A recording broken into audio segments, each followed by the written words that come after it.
नमस्कार विद्यार्थी मित्रांनो, मी प्राध्यापक प्रमोद सायंकार आपलं सर्वांचं पुन्हा एकदा स्वराज एज्युकेशन अकॅडमीमध्ये मी स्वागत करतो।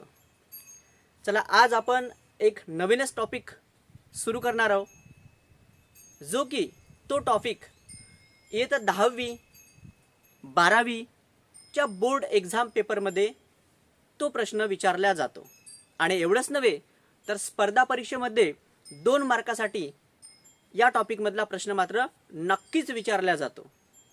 आणि म्हणूनच आज आपण त्या टॉपिकला सुरुवात करणार आहोत। आणि तो टॉपिक म्हणजे topic number 2, change the voice. Change the voice. Change the voice म्हणजे काय तर आपण जाणून घेऊया। चेंज म्हणजे काय तर चेंज म्हणजे बदलविणे। काय बदलवायचं आपल्याला तर व्हॉइस। व्हॉइस म्हणजे काय तर व्हॉइस म्हणजे प्रयोग, म्हणजे आपल्याला प्रयोग बदलवायचा आहे। जेव्हा टॉपिकचं नाव इथे चेंज आहे, चेंज द व्हॉइस, चेंज म्हणजे एकापेक्षा जास्त मल्टिपल काइंड पडत असणार आणि म्हणूनच या टॉपिकचं नाव आहे चेंज द व्हॉइस। तर how many kinds of voice, तर या प्रयोगाचे किती प्रकार पडत असतात। There are 2 kind of voice. प्रयोगाचे किती प्रकार पडतात तर 2 प्रकार प्रयोगाचे पडत असतात। कोणते तर एक आपण लिहून घेऊया,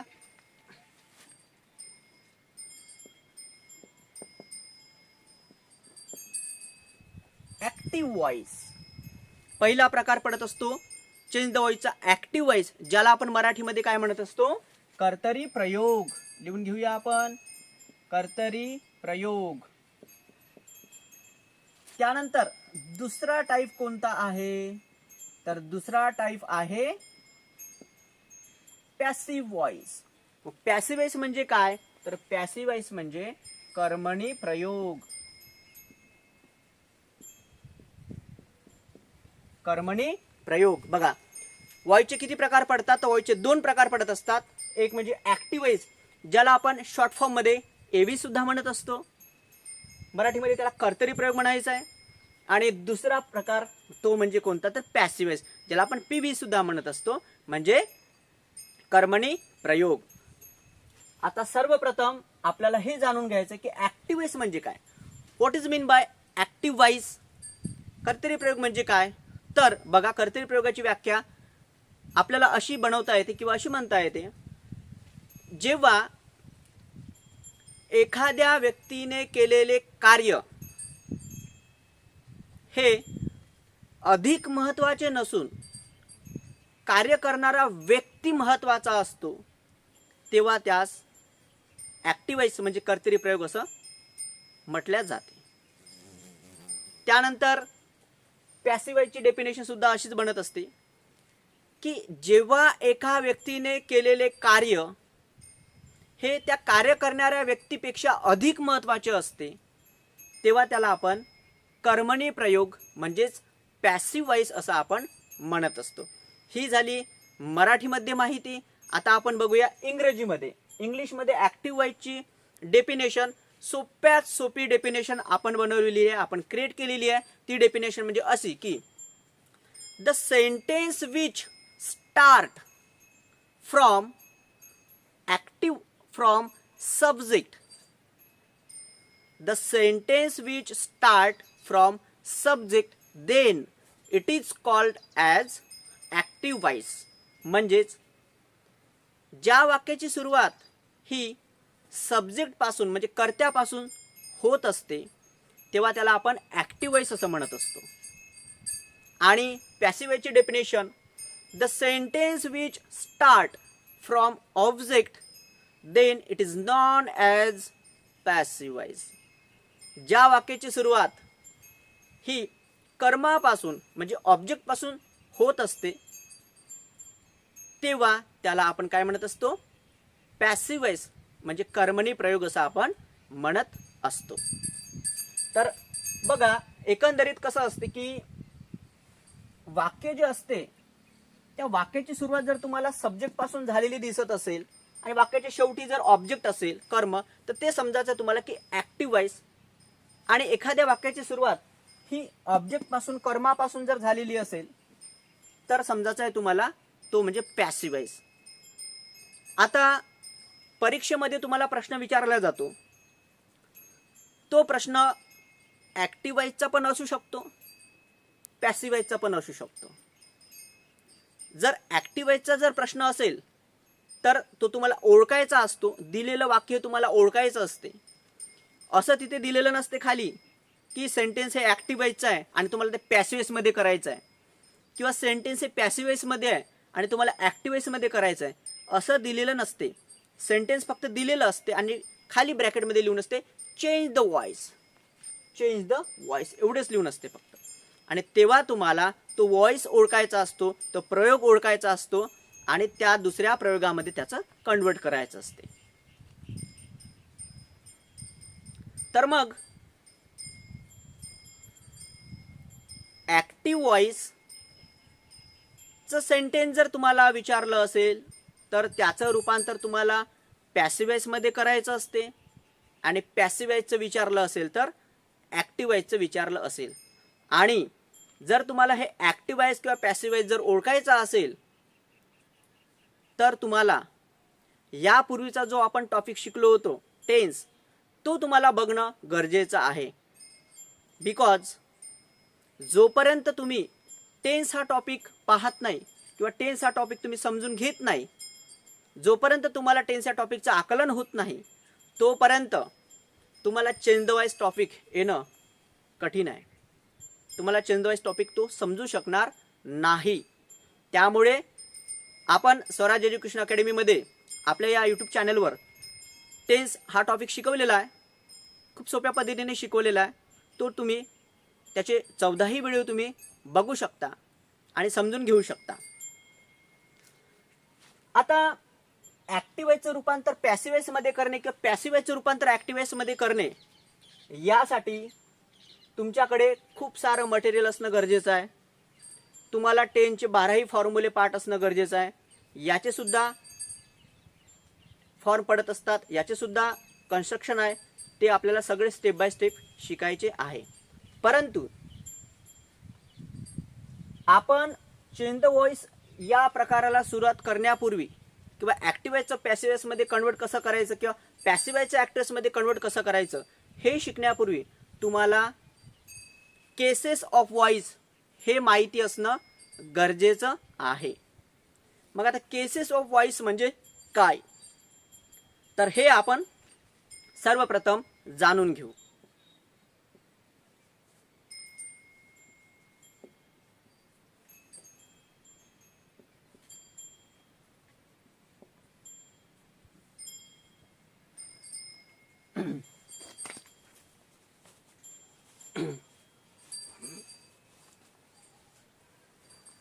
केसेस ऑफ व्हॉइस आपण लिहून घेतलेलं आहे. केसेस ऑफ व्हॉइस म्हणजे काय, तर व्हॉइस म्हणजे प्रयोग आणि केसेस म्हणजे विभक्त्या.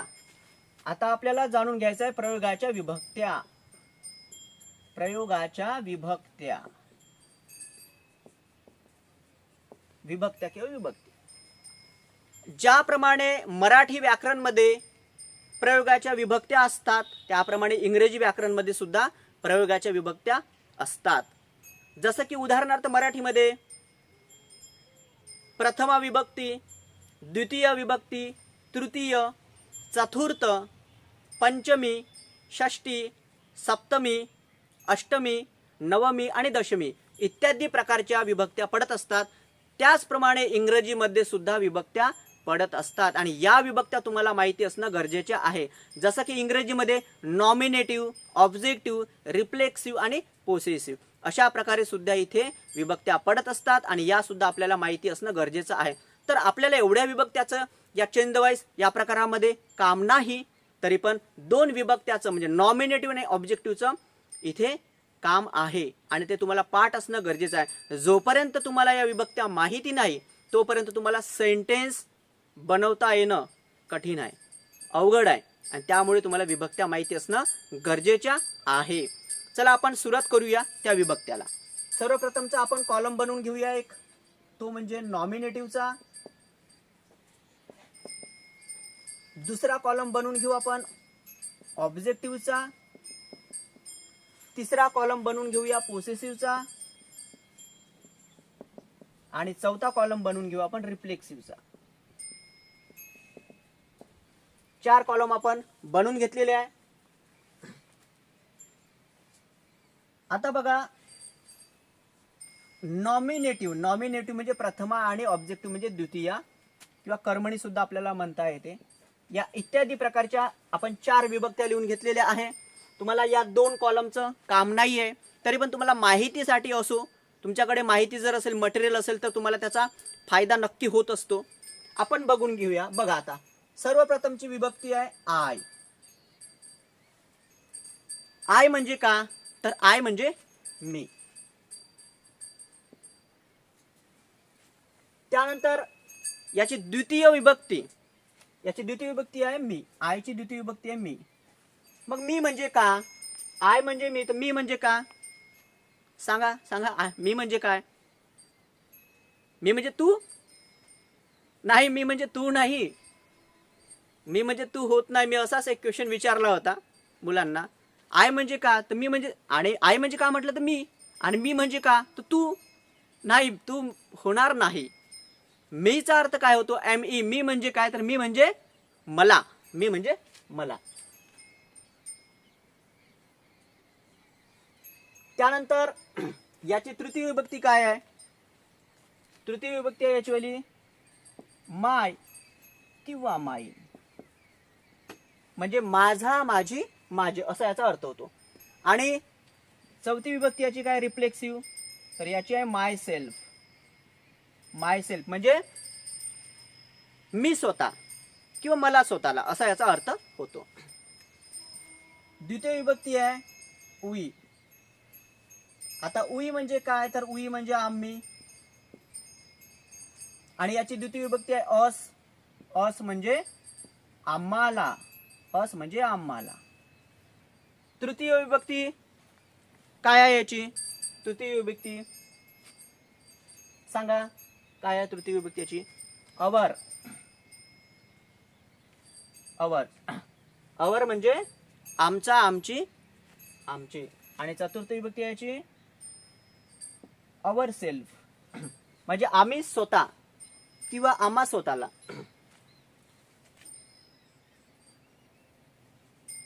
दे. दे म्हणजे काय, तर दे म्हणजे ते. द्वितीय विभक्ती काय आहे याची? देम. हे सगळं तुम्हाला पाठच पाहिजे. पाठ असल्याशिवाय तुम्हाला सेंटेन्स बनवता येणार नाही. देम. देम म्हणजे त्याला. याची पोसेसिव्ह काय येते, तर पोसेसिव्ह येते देअर. देअर म्हणजे त्यांचा, त्यांची, त्यांचे. आणि रिफ्लेक्सिव्ह येते याची वाली देअर सेल्फ, म्हणजे ते स्वतः किंवा त्यांना स्वतःला. चतुर्थ विभक्ती आहे यू. यू म्हणजे तू किंवा तुम्ही. तू किंवा तुम्ही. आता बघा यूची जे द्वितीय विभक्ती आहे, असे 2 एकमेव असे सब्जेक्ट येत असतात की त्याची प्रथमा विभक्ती आणि द्वितीय विभक्ती आणि तृतीय विभक्ती हे सारखीच असते. तर यू म्हणजे यूची द्वितीय विभक्ती काय आहे, तर यूची द्वितीय विभक्ती आहे यूच आहे. इथे सुद्धा तू किंवा तुम्ही होतो. पोसेसिव्ह मध्ये यूची काय येते, युअर येते किंवा युअर्स येते. युअर येते आणि युअर्स पण येते. आणि याची रिफ्लेक्सिव्ह आहे युअर सेल्फ. युअर सेल्फ म्हणजे तू स्वतः किंवा तुला स्वतःला. त्याच्यानंतर नंतरची लिहून घेऊया ही. ही म्हणजे काय, ही म्हणजे तो. याची द्वितीय विभक्ती काय हिची, हिम. हिम म्हणजे त्याला. हिम म्हणजे त्याला. तृतीय विभक्ती याची हिज. हिज. हिज म्हणजे त्याचा, त्याची, त्याचे, म्हणजे त्याचाच होतो तसा, त्याचा. हिज म्हणजे. आणि रिफ्लेक्सिव्ह मध्ये काय येते हिमसेल्फ. हिमसेल्फ म्हणजे त्याला स्वतःला. त्यानंतर शी. शी म्हणजे का, शी म्हणजे ती. आणि याची द्वितीय विभक्ती काय येते? हर. हर म्हणजे तिला. आणि याची तृतीय विभक्ती काय येते? हर किंवा हर्स. चतुर्थ हर सेल्फ. Her self. त्यानंतर 7th नंबरची विभक्ती इट. इट म्हणजे ते त्या ती. इट म्हणजे ते त्या ती. याची द्वितीय विभक्ती इटच येते. इट म्हणजे याचा सुद्धा अर्थ तोच होतो. आणि तृतीय विभक्ती याची आहे इट किंवा इट्स. इट किंवा इट्स. चतुर्थ विभक्ती काय आहे? It self. ते स्वतः. त्यानंतर नंतरची विभक्ती आहे हू. हू म्हणजे कोण किंवा जो. हू म्हणजे कोण किंवा जो. याची द्वितीय विभक्ती काय येते? हू येते. त्यानंतर 9th नंबर बघा, बाय हुम. बाय हुम याची सुद्धा द्वितीय विभक्ती काय येते? बाय हुमच येते. त्यानंतर 10th नंबर बघा. 10th नंबर इथे आपण लिहून घेऊया प्रमोद. जर एखादी नाउन असेल, नाम असेल, जसं मी इथे प्रमोद नाव लिहून घेतलेलं आहे, तर इथे तुम्हाला द्वितीय विभक्ती याची प्रमोदच करायची आहे. याची द्वितीय विभक्ती काय होणार आहे? प्रमोदची प्रमोदच होणार आहे. म्हणजे तुम्हाला सेंटेन्समध्ये जर सब्जेक्टच्या ठिकाणी जर तुम्हाला नाउन दिसत असेल, एखाद्या मुलाचं मुलीचं नाव दिसत असेल, तर त्याच्यामध्ये तुम्हाला चेंज करायचं नाही. म्हणजे जसं की ही किंवा हिम, शी किंवा हर असं वगैरे तुम्हाला करायचं नसते. जे नाव आहे, जे नाउन आलेलं आहे तेच तुम्हाला तिथे ठेवायचं आहे. त्याच्यामध्ये बदल करायचा नसतो. त्यानंतर 11वा नंबर बघा इथे, अदिती. अदितीची द्वितीय विभक्ती काय होणार आहे? अदितीच राहणार आहे. तर अशा प्रकारे हे केसेस ऑफ व्हॉइस आहे. आणि हे केसेस ऑफ व्हॉइस तुम्हाला माहिती असणं अत्यंत गरजेचं आहे. त्याशिवाय तुम्हाला सेंटेन्स बनवता येणार नाही. आता इथे बघा, नॉमिनेटिव्ह आणि ऑब्जेक्टिव्ह ह्या जे दोन कॉलम आहे, हे जे दोन विभक्ती आहे, जसं की आयची द्वितीय विभक्ती मी. जर तुम्हाला सेंटेन्समध्ये आय विचारला असेल तर त्याची तुम्हाला आन्सर बनवताना मी हे द्वितीय विभक्ती करायची असते. जर मी हे द्वितीय विभक्ती तुम्हाला विचारलं असेल तर त्याची तुम्हाला सेंटेन्स बनवताना, आन्सर बनवताना त्याची प्रथम विभक्ती आय करायचं असते. उई विचारलं असेल तर त्याची द्वितीय विभक्ती तुम्हाला अस करायची असते. आणि अस विचारलं असेल तर त्याची प्रथम विभक्ती उई बनवायची असते. म्हणजे या दोन कॉलमचा कोरिलेशन, सहसंबंध तुम्हाला इथे दिसून येतो. आणि या दोन कॉलमवरच, म्हणजे नॉमिनेटिव्ह आणि ऑब्जेक्टिव्हवरच ह्या सगळ्या छंदवाचा खेळ असतो. पोसेसिव्ह आणि रिफ्लेक्सिव्ह हे दोन कॉलमचा आपल्याला कोणताही इथे उपयोग नाही. फक्त इंग्रजी बोलत असतानाच इथे उपयोग होत असतो. अदरवाईज छंदवाईजमध्ये याचा उपयोग तुम्हाला होणार नाही. तरी पण तुम्ही हे लिहून घ्या. तर अशा प्रकारे केसेस ऑफ व्हॉइस आहे, म्हणजे प्रयोगाच्या विभक्त्या आहे.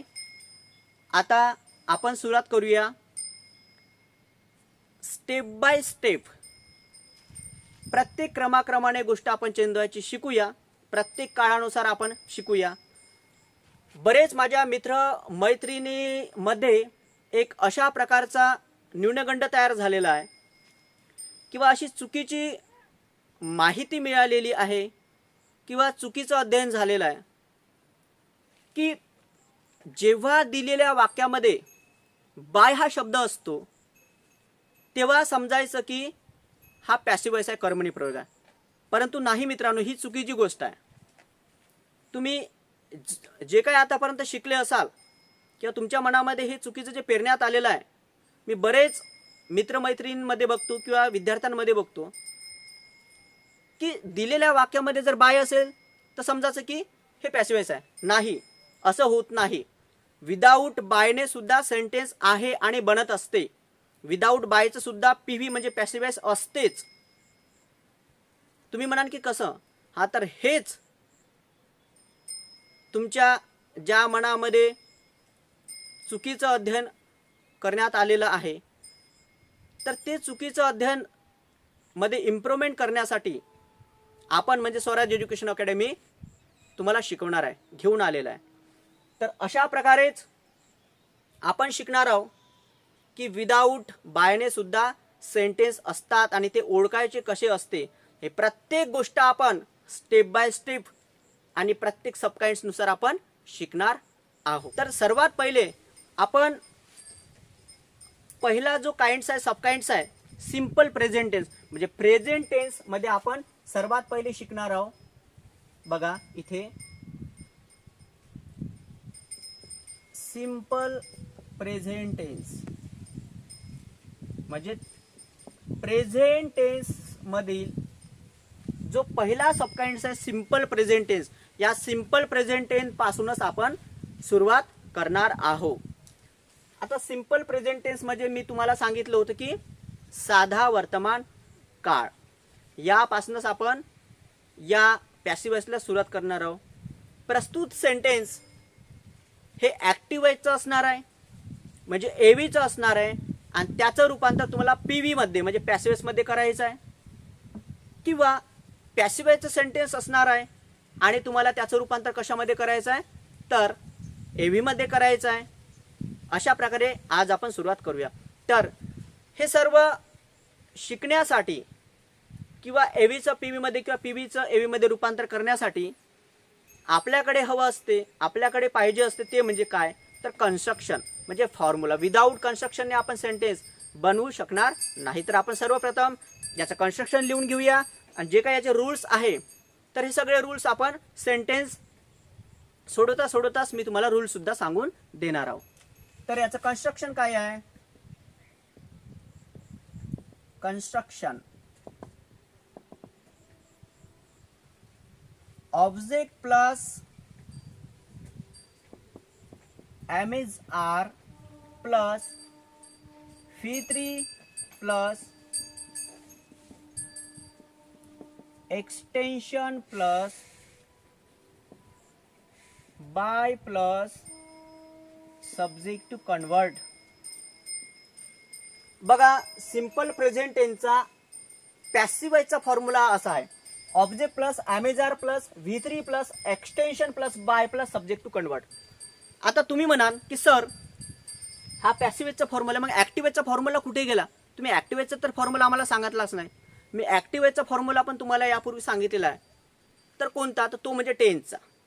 सिंपल प्रेझेंट टेन्स जे टेन्सचे सगळे फॉर्म्युले आहेत ते म्हणजे ऍक्टिव्ह वॉइसचे फॉर्म्युले. आणि चेंज वॉइस मध्ये जे प्रकार पडतात पॅसिव्ह वॉइस त्यामधले फॉर्म्युले हे असतात. मग सिंपल प्रेझेंट टेन्सचा ऍक्टिव्ह वॉइसचा फॉर्म्युला कोणता? तर subject plus V1 plus SOS plus object. हे सगळे ऍक्टिव्ह वॉइसचे फॉर्म्युले आहेत आणि आपल्याला आता बघायचे पॅसिव्ह वॉइसचे फॉर्म्युले. तर बघा मी तुम्हाला समजून देतोय. ऑब्जेक्ट म्हणजे कर्म. पॅसिव्ह वॉइसचा सेंटेन्स सोडवायचा आपल्याला, पॅसिव्ह वॉइसचे सगळे कन्स्ट्रक्शन बघायचे आहे. तर तुम्हाला कन्स्ट्रक्शनची सुरुवात ही ऑब्जेक्ट पासून झालेली दिसणार आहे आणि शेवटी तुम्हाला एस टू कन्वर्ट म्हणजे सब्जेक्ट करता दिसणार आहे तुम्हाला शेवटी. आता सेंटेन्स बघूया आपण. सर्वप्रथम आता सेंटेन्स आपलं असलं पाहिजे सिंपल प्रेझेंट टेन्स मध्येच, कारण की आपण सबकाइंड नुसार शिकणार आहोत त्यामुळे. मग ऍक्टिव्ह वॉइसचं सेंटेन्स आपण सर्वात पहिले बघूया. तर आपण एक सेंटेन्स लिहून घेऊ. I write a letter. या सेंटेन्स पासून आपण सुरुवात करू. आता सर्वप्रथम तुम्हाला अशा प्रकारचं सेंटेन्स राहू शकते परीक्षेमध्ये आणि इथे ब्रॅकेटमध्ये राहते फक्त चेंज द व्हॉइस. तेव्हा तुम्हाला सर्वप्रथम काय करायचं आहे की वाक्य जे दिलेलं आहे तर वाक्य कोणत्या प्रकारात आहे, कोणत्या व्हॉइसमध्ये, ऍक्टिव्ह व्हायचं की पॅसिव्ह व्हायचं आहे हे तुम्हाला समजून घेणं गरजेचं आहे. ही झाली पहिली प्रक्रिया. दुसरी प्रक्रिया अशी की जेव्हा तुम्ही ते वाक्य ओळखाल की ऍक्टिव्ह व्हायचं आहे तेव्हा तुम्हाला निश्चितच माहित होणार की पॅसिव्ह व्हॉइसमध्ये ते बनवायचं आहे. पॅसिव्ह व्हॉइसमध्ये बनवायचं आहे हे तुमच्या लक्षात आल्यानंतर तुम्हाला आठवणार आहे ते म्हणजे कन्स्ट्रक्शन.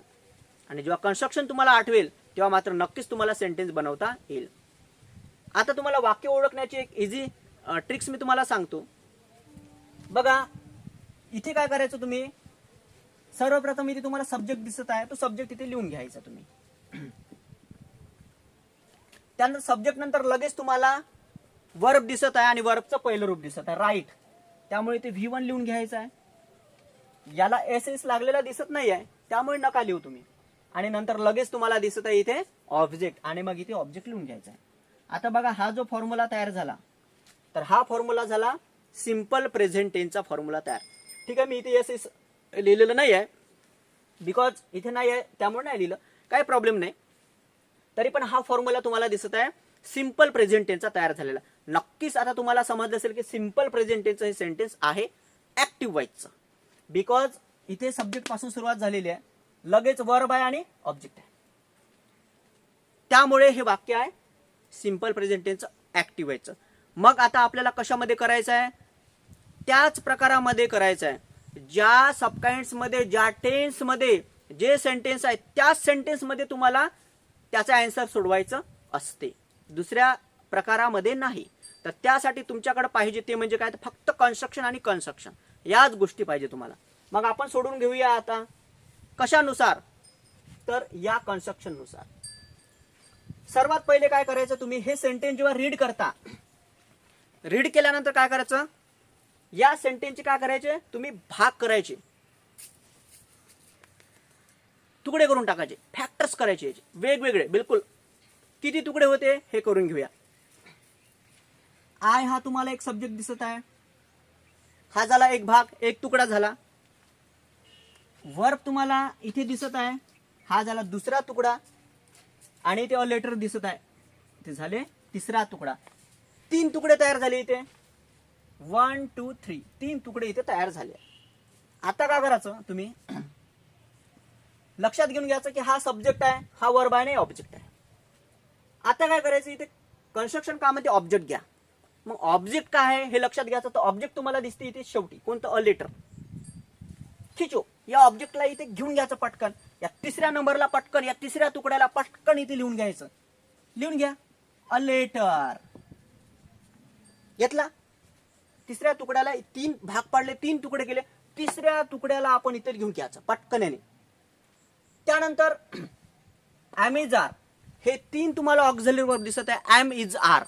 आता लक्षात घ्या, एमचा यूज फक्त आय या सब्जेक्ट सोबतच होत असतो. हे मी तुम्हाला टेन्स मध्ये पण शिकवलेलं आहे. एकमेव आय या कर्त्यासोबत एमचा यूज होत असतो, त्याच्यामुळे इथे एमला थोडंसं इथे तुम्ही इग्नोरच करायचं, त्याला दूर ठेवायचं. मग उरले 2, इज आणि आर. तर एक गोष्ट लक्षात घ्यायची की ऑब्जेक्ट हे जर सिंग्युलर असेल, म्हणजे एकवचनी जर असेल, तर त्यासोबत तुम्हाला इज घ्यायचा आहे, कारण की इज पण हे एकवचनीच आहे, सिंग्युलर आहे त्यामुळं. आणि जर ऑब्जेक्ट हे तुम्हाला प्लुरल जर दिसत असेल, अनेक वचनी दिसत असेल, तेव्हा मात्र त्यासोबत तुम्हाला घ्यायचा आहे आर, बिकॉज आर हे सुद्धा प्लुरल आहे, अनेक वचनी आहे. मग आता इथे लेटर दिसते तुम्हाला, लेटर. तर लेटर म्हणजे काय, तर लेटर म्हणजे फक्त पत्र, फक्त पत्र, एकवचनी म्हणजे एकच पत्र आहे, इथे एकच पत्र दिसत आहे, त्यामुळे एकवचन आहे, सिंग्युलर आहे. जर इथे यस प्रत्यय लागलेला असता, यस सफिक्स लागलेला असता, लेटर्स, तर अनेक पत्रे झाले असते, अनेक पत्रे म्हणजे अनेक वचनी, तेव्हा आपण यूज केलं असतं इथे आर. बट आता इथे एकवचनी असल्यामुळे तुम्हाला काय घ्यायचं, इथे इज घ्यायचं आहे. चला इज लिहून घेऊया, घेतलं लिहून. त्यानंतर plus V3, third form of the verb, क्रियापदाचं तिसरं रूप. आता एक गोष्ट तुम्ही लक्षात घ्यायची आहे, इथे बघा, इथे इमिटेशन करा. प्रत्येक पॅसिव्हच्या सेंटेन्स मध्ये V3च असते, तिसरं रूपच असते. V1 V2 V4 बिलकुल नसते. लक्षात घ्यायचं, V3च असते. तो कोणताही प्रकार असो पॅसिव्हचा, V3च, त्याच्या पलीकडे नाही. मग आता तुम्हाला पहिले ओळखायचं आहे ते वर्ब. आता वर्ब आहे इथे राईट, आणि राईटचं तिसरं रूप काय इथे, रिटर्न. वर्ब फॉर्म सगळे पाठ करायचे तुम्हाला, विदाउट वर्ब फॉर्मने तुम्हाला बनवता येणार नाही. कोणताही वर्ब फॉर्म विचारू द्या कोणीही, बिलकुल ते समजलंच पाहिजे. V3. त्यानंतर घ्यायचं तुम्हाला एक्सटेन्शन. आता एक्सटेन्शन म्हणजे काय, तर सब्जेक्ट होऊन जातो, वर्ब सुद्धा होऊन जाते. आता ऑब्जेक्ट मध्ये जो काही थोडासा भाग असतो उरलेला, जो की तो ऑब्जेक्ट मध्ये येत नाही, तो एक्सटेन्शन मध्ये येतो, त्याला आपण एक्सटेन्शन असं म्हणत असतो. मग तुम्हाला इथे दिसत आहे का, हे वर्ब घेतलेलं, आपलं ऑब्जेक्ट घेतलेलं आहे इथे, म्हणजे वर्बच्या नंतर जो भाग असतो, वर्बच्या नंतर त्या भागामध्येच एक्सटेन्शन आणि ऑब्जेक्ट तुम्हाला दिसत असते, परंतु इथे फक्त ऑब्जेक्ट आला आहे, एक्सटेन्शन नाही आहे. त्यामुळे आपल्याला एक्सटेन्शन लिहायचं नाही. एक्सटेन्शनचे सेंटेन्स पण मी तुम्हाला देणार आहोत कसं असते.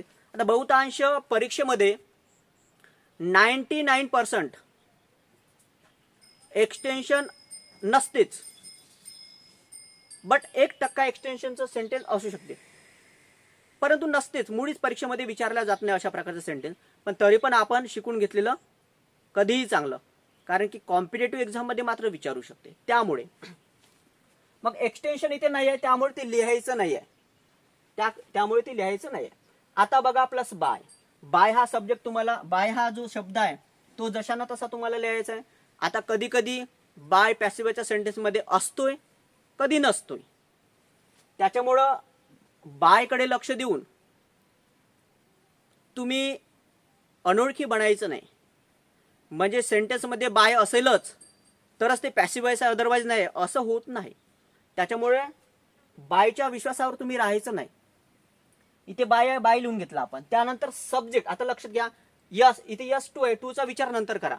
सब्जेक्ट तुम्ही पहिले ओळखा. सब्जेक्ट कोणता आहे इथे, तर आय. आय हा सब्जेक्ट आहे. तर आय या सब्जेक्टची इथे 2 लिहिलं मी. 2 म्हणजे काय, तर द्वितीय विभक्ती. तर आय ह्या सब्जेक्टची द्वितीय विभक्ती काय आहे, मी.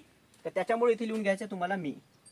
म्हणजे बघा, सब्जेक्ट टू कन्वर्ट म्हणजे प्रथम विभक्तीला आपण द्वितीय विभक्तीमध्ये कन्वर्ट केलं, रूपांतर केलं. A letter is written by me. बघा सेंटेन्स कसं होतं, एव्हीचं ऍक्टिव्हायचं, आय राईट अ लेटर, मी पत्र लिहितो. त्याचं पीव्ही मध्ये काय झालं, a letter is written by me म्हणजे माझ्याकडून पत्र लिहिण्यात आले. अशा प्रकारे हे सेंटेन्स इथे तयार झालं. हे विदाउट एक्सटेन्शनचं सेंटेन्स मी तुम्हाला सांगितलं. आता एक एक्सटेन्शनचं सेंटेन्स तुम्हाला समजून सांगतो.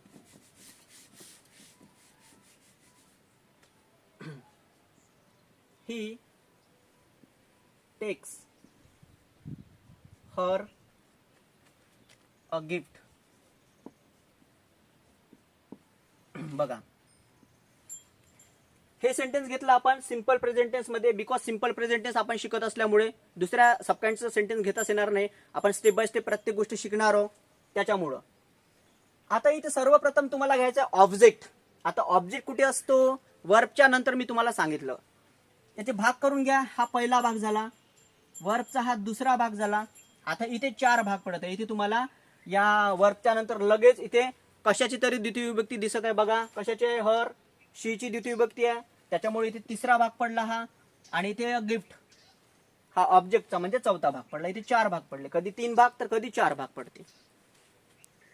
आता सर्वात पहिले तुम्हाला काय घ्यायचं आहे, तर सर्वात पहिले काय म्हणते इथे ऑब्जेक्ट घ्या. ऑब्जेक्ट. आता हे सेंटेन्स मी तुम्हाला 2 प्रकारे करून देतो. 2 प्रकारे सेंटेन्स बनते, चुकत नाही. मी दोन्ही पद्धत, दोन्ही मेथड तुम्हाला मी सांगून देतो, ते तुम्ही फॉलो करायचे.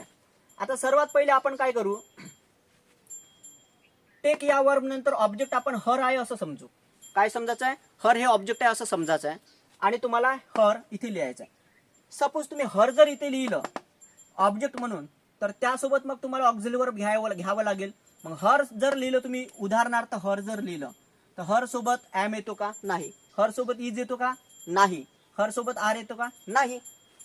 कसं येणार आहे, नाही येणार ना. द्वितीय विभक्ती सोबत कधी ऑक्झिलरी वर्ब येतच नाही ना.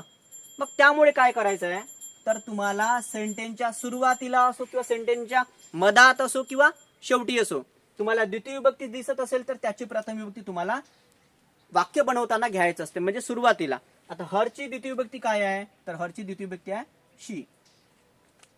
शी लिहून घ्यायचं आहे तुम्हाला. त्यानंतर अमेजार. अमेजार पैकी इज या शी सोबत येत असते, त्याच्यामुळे इज लिहायचं आहे. क्रियापदाचं तिसरं रूप, क्रियापद येते टेक्स, याचं तिसरं रूप आहे टेकन.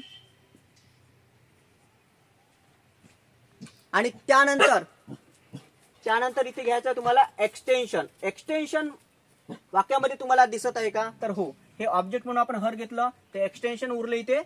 एक्सटेन्शन तुम्हाला दिसत आहे अ गिफ्ट, तेव्हा तुम्हाला ते इथे लिहून घ्यायचं आहे अ गिफ्ट. त्यानंतर प्लस बाय. बाय हा शब्द तुम्हाला इथे घ्यायचा आहे, बाय. आणि plus subject to convert. Subject आहे इथे ही, हीची द्वितीय विभक्ती आहे हिम.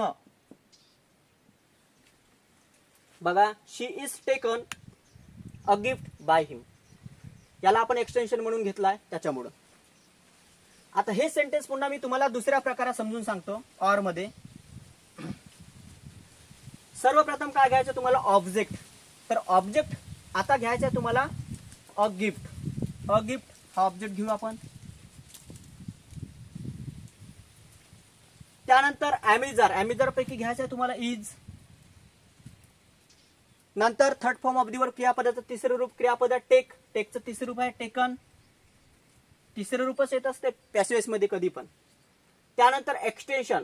आता एक्सटेन्शन इथे हर आहे, त्याच्यामुळे आता हर आपल्याला मधामध्येच वापरायचं म्हणजे एक्सटेन्शन म्हणून वापरायचं आहे. तेव्हा मात्र इथे तुम्हाला त्याची प्रथम विभक्ती बनवता येणार नाही. तर मग तुम्हाला हरच इथे ठेवायचं. तर हर ठेवत असताना म्हणजे द्वितीय विभक्ती जर तुम्हाला ठेवायची आहे कधी पण, तर द्वितीय विभक्तीच्या पहिले तुम्हाला TO2 हे प्रिपोजिशन तुम्हाला लावायचं असते. म्हणजे इथे काय लावणार आहे तुम्ही, टू हर. बघा, टू हर. त्यानंतर प्लस बाय, नंतर plus subject to convert. Subject आहे ही, हीची द्वितीय विभक्ती तुम्हाला घ्यायची आहे ही. बघा, अशा प्रकारे हे सेंटेन्स इथे तयार झालेलं आहे. मी आशा करतो की तुम्हाला हा जो पहिला प्रकार आहे ऍक्टिव्ह वॉइसचं पॅसिव्ह वॉइस मध्ये आपण बनवलेला आहे, तर तुम्हाला हे नक्कीच समजलं असेल. आपण नेक्स्ट व्हिडिओमध्ये दुसरा प्रकार शिकूया. त्याच्यामध्ये आपण ऍक्टिव्ह वॉइसचे पॅसिव्ह वॉइस मध्ये सेंटेन्स कसे बनवायचे हे शिकू, आणि पॅसिव्ह वॉइसचे ऍक्टिव्ह वॉइस मध्ये कसे बनवायचे हे शिकूया. कारण की चंदवाईचा हा पहिलाच व्हिडिओ आहे आपला, आणि हा थोडा जास्तच लांब झालेला आहे. त्याच्यामुळे तुम्ही हा व्हिडिओ शेवटपर्यंत बघा, स्किप करू नका. जर तुम्ही मधामध्ये स्किप जर केला तर तुम्हाला कळणार नाही. त्यामुळे हा व्हिडिओ नक्की शेवटपर्यंत तुम्ही बघा. आणि आजच्या व्हिडिओमध्ये आपण इथेच थांबूया. धन्यवाद.